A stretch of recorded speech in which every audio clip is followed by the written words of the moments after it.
Hi friends, stitch and സ്റ്റൈലിൻ്റെ പുതിയൊരു വീഡിയോയിലേക്ക് എല്ലാവർക്കും സ്വാഗതം.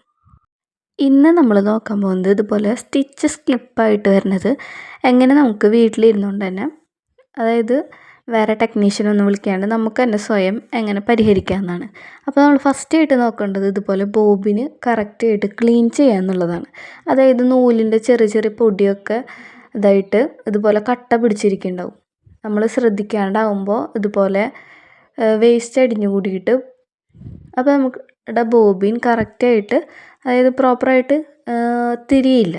അപ്പോൾ നമുക്കിതുപോലെ സ്റ്റിച്ച് സ്കിപ്പായിട്ട് വരാം. പിന്നെ നമ്മൾ അടുത്തതായിട്ട് ശ്രദ്ധിക്കേണ്ടതാണ്, ഇമ്പോർട്ടൻ്റ് ആയിട്ടുള്ളൊരു കാര്യമാണ് ടെൻഷൻ. അത് നമ്മൾ ഇതുപോലെ ലൂസായിട്ടാണെന്നുണ്ടെങ്കിൽ, ഇപ്പോൾ ടെൻഷൻ ലൂസായിട്ടാണ് കിടക്കുന്നത്, അപ്പോൾ നമ്മൾ സ്റ്റിച്ച് ചെയ്യുമ്പോൾ നമുക്കൊന്ന് നോക്കി വെക്കാം. അപ്പോൾ ഇതുപോലെ തുണി ചുളുങ്ങുകയും സ്റ്റിച്ച് സ്കിപ്പായിട്ട് വരികയും ചെയ്യുന്നുണ്ട്. അപ്പോൾ നമ്മുടെ ടെൻഷൻ ഇപ്പോൾ നമ്മുടെ നന്നായിട്ട് ലൂസായിട്ടാണ് ഇരിക്കണത്, അതുകൊണ്ടാണ് സ്റ്റിച്ച് സ്കിപ്പായത്. അപ്പോൾ അതൊന്ന് ജസ്റ്റ് തിരിച്ചതൊന്ന് ടൈറ്റാക്കി കൊടുക്കുക. കണ്ടോ, നൂലിതുപോലെ വലിക്കുമ്പോൾ അധികം അങ്ങനെ പെട്ടെന്ന് ഇങ്ങനെ വലിച്ച്, അതായത് ലൂസായിട്ട് ഇരിക്കാൻ പാടില്ല. ചെറിയൊരു ടൈറ്റിൽ, എന്നാൽ അധികം ടൈറ്റ് ആവാനും പാടില്ല. അങ്ങനെ ഒരു ഇതിൽ വേണം ടെൻഷൻ നമ്മൾ സെറ്റ് ചെയ്യാനായിട്ട്.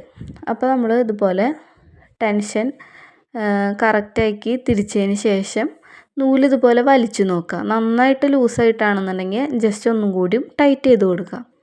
കണ്ടോ, ഇതിപ്പോൾ നല്ല ലൂസായിട്ടാണ് വരുന്നത്. അപ്പോൾ നമുക്ക് ടെൻഷൻ അത്യാവശ്യം ഒന്ന് ടൈറ്റ് ചെയ്ത് കൊടുത്തതിന് ശേഷം ഒന്ന് സ്റ്റിച്ച് ചെയ്ത് നോക്കാം.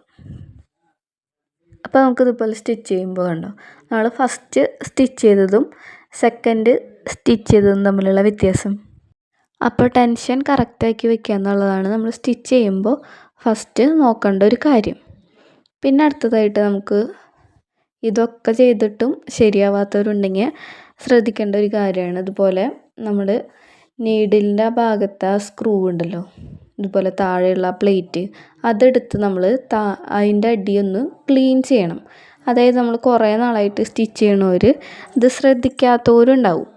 അപ്പോൾ ഇടയ്ക്കിടയ്ക്ക് ക്ലീൻ ചെയ്തില്ല എന്നുണ്ടെങ്കിൽ ഇതുപോലെ ഇതിൻ്റെ അടിയിൽ നമ്മുടെ നൂലിൻ്റെ വേസ്റ്റൊക്കെ അടിഞ്ഞു കൂടിയിട്ട് ആകെ എന്താ പറയുക, കട്ട പിടിച്ചിരിക്കുന്നുണ്ടാവും. അപ്പോൾ നമ്മുടെ നൂല് കറക്റ്റായിട്ട് പിടിക്കില്ല. അതായത് അപ്പോൾ ഇത് നമുക്കൊന്ന് തുറന്ന് നോക്കിയിട്ട് ജസ്റ്റ് ഒന്ന് നോക്കുക, ഇത് കുറേ നാളായിട്ട് ക്ലീൻ ചെയ്യാത്തതാണ്. അപ്പോൾ കണ്ടോ, അതുപോലെ നൂലിൻ്റെ വേസ്റ്റ്. അപ്പോൾ ഇതുപോലെ ശ്രദ്ധിക്കാത്തവരുണ്ടെങ്കിൽ ഇടയ്ക്കെങ്കിലും, അതായത് മാസത്തിലൊരു തവണയെങ്കിലും ഇതുപോലെ ക്ലീൻ ചെയ്യാം. അപ്പോൾ നമുക്ക് ഏകദേശം സ്റ്റിച്ചിൻ്റെ എല്ലാ പ്രശ്നങ്ങളൊക്കെ നമുക്ക് പരിഹരിക്കാൻ പറ്റും.